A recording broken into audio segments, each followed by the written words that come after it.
Good morning, everyone. How are you? Mrs. Conlon again. We are continuing probability. I am assuming that you watched this video that I made where we talked about basic probability. I'm also assuming that you watched my favorite Jeff Jacobson in Anywhere Math. I'm hoping you took notes on both of those videos. I'm also hoping that you take notes on this video. Grab some paper and pencil, pause it as needed.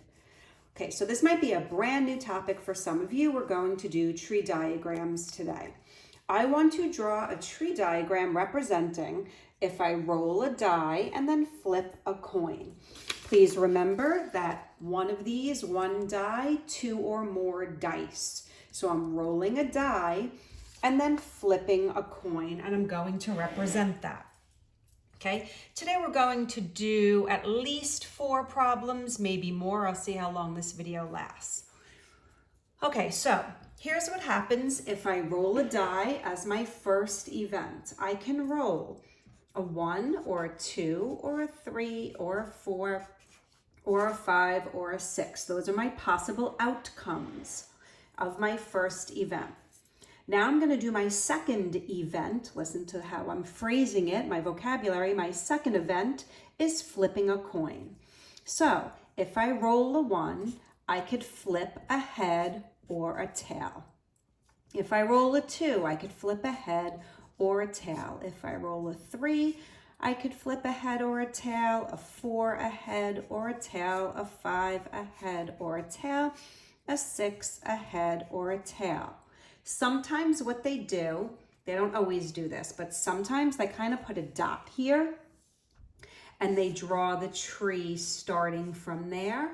You could do it either way. You could either do it without that beginning of the tree or with that tree. But now do you see why it's called a tree diagram? Okay, so I'm going to add to this problem because there's really no probability there. That's just a tree diagram. I could ask you a few questions. First, I'm going to ask you to make a sample space. And here's the sample space for these 2 events. I could roll a 1 and then a head. I could roll a 1 and then a tail. I can roll a 2 and a head, a 2 and a tail.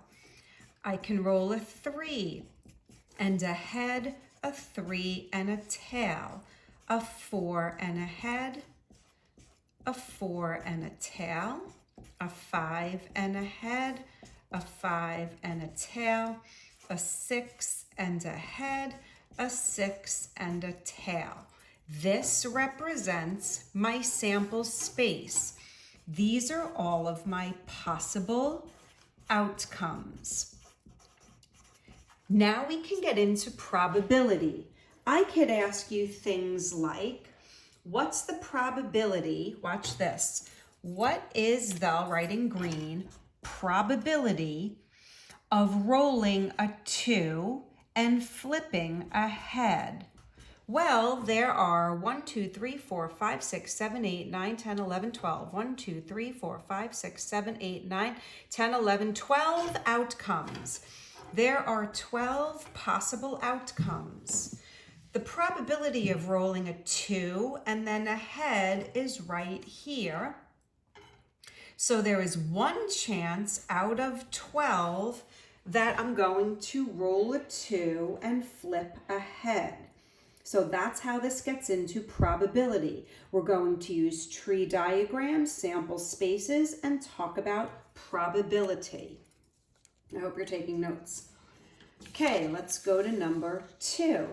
You want a fruit smoothie. It comes in a small, medium, or large. You can choose 1, strawberry, banana, or orange. And you can have crushed ice or ice cubes. Listen, I know in real life you can get anything you want as long as you pay. You could put strawberry and banana and orange in there. We're going to keep it simple and just say, that's why I said you can only have one of those. Okay, so decision number 1 is how hungry are you, small, medium, large, okay? So you can abbreviate and say small, medium, large. Okay, so next one, I'm going to abbreviate also, strawberry, banana, orange. If I want a small, okay, I don't want to do S for strawberry because now it's an S and an S. So I'm going to do ST for strawberry, banana, orange. I could do a medium strawberry, medium banana, medium orange, right? Strawberry, banana, orange. Large strawberry, banana, orange. Again, they sometimes put that dot there and they sometimes start the tree like that. Doesn't matter. Now you can have crushed ice or ice cubes. So I could have a small strawberry, crushed ice, or ice cubes. Strawberry, banana, crushed ice, or ice cubes. Strawberry, orange, crushed ice, or ice cubes. Medium strawberry, okay? I did not leave myself enough room. Crushed ice or ice cubes. Medium banana, crushed ice or ice cubes. Medium orange, crushed ice or ice cubes. We have large strawberry, crushed ice or ice cubes. Large banana, crushed ice or ice cubes. Large orange, crushed ice or ice cubes. Okay, now when I give you this to do for an assignment, I will give you more room. Let's take a look at number 3 and then we'll stop. Okay? Okay, number 3. I already wrote all over it. I go to Subway. Did you ever go to Subway where you get those sandwiches? Okay, let's get another piece of paper. I obviously did not leave myself enough room. I can get whole wheat or Italian bread. Can you see that? I wrote right over it. Whole wheat or Italian bread. Okay, so let's start. Why not? Whole wheat or Italian, oh, I spelled that wrong, or Italian bread. There it is, sorry. Can you see that now? Whole wheat or Italian bread. Okay, if I get whole wheat bread, I could have bologna, ham, roast beef, or salami. Okay, so whole wheat, we can get bologna, ham, roast beef, or salami. Italian, I can get bologna, ham, roast beef, or salami. Now, my last choice, oh, I have 2 more choices. Oof. Okay, my next choice, I can get veggies or no veggies. Okay, so I can get whole wheat, bologna, veggies, or no veggies. Okay, then I can get whole wheat, ham, veggies, no veggies. Whole wheat, roast beef, veggies, no veggies. Whole wheat, salami, veggies, or no veggies. Already I have 1, 2, 3, 4, 5, 6, 7, 8 choices so far. That's just with whole wheat, and that has nothing to do with mayo or mustard. Can you see where we're going from here, right? Mayo, mustard, mayo, mustard. I still have to do Italian.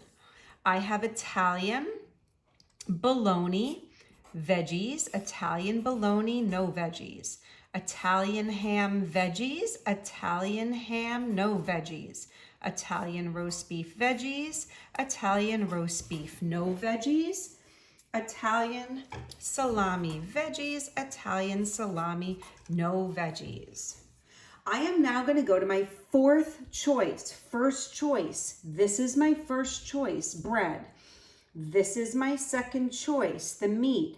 This is my 3rd choice, veggies, no veggies. Now I'm going to my 4th choice, mayo or mustard. And listen, I know a choice is for you to say neither, but in this case, we're keeping it easy. I'm just saying pick from those 2, don't pick neither. Okay, so whole wheat, bologna, veggies, mayo. Bologna, no veggies, mustard. Let's do mayo, mustard. Whole wheat, ham, no veggies, mayo.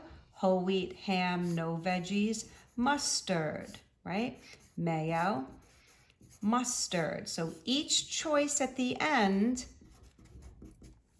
whole wheat, salami, veggies, mayo. Whole wheat, salami, veggies, mustard. Whole wheat salami, no veggies, mayo. Whole wheat salami, no veggies, mustard. Again, I did not leave myself enough room. When I give this to you for a homework assignment, I promise I will leave you more room. Oof. My goodness. Okay, so all of those are going to have a mayo and a mustard choice. Okay, here's what I will tell you. When I ask you to do this for an assignment, I won't ask you to do it with 4 choices. And if this were a test in school, I won't ask you to do it with 4 choices. I know we're not going back to school. All right, I'm going to show you a shortcut. Okay, don't worry, I am going to ask you to make tree diagrams, but I'm going to show you a shortcut also, because this one got a little bit long. I have 4 things to choose. Choice 1 was the bread. In choice 1 for bread, I have 2 choices. Choice 2 was meat. I had 4 choices: bologna, ham, roast beef, or salami. The next choice was the veggies or the no veggies. My last choice was the mayo or the mustard. That was another 2. If I multiply those together, 2 times 4 is 8. 8 times 2 is 16. 16 times 2 is 32. There are 32 different choices. That's why this got crazy. 32 different choices that I could choose from. And that's not even to mention if I put in more choices, because really if you go to Subway, there's more choices than that. So I'm going to log off this video now. I'm going to stop it, but I will make another tree diagram video. Okay, so signing off. Bye.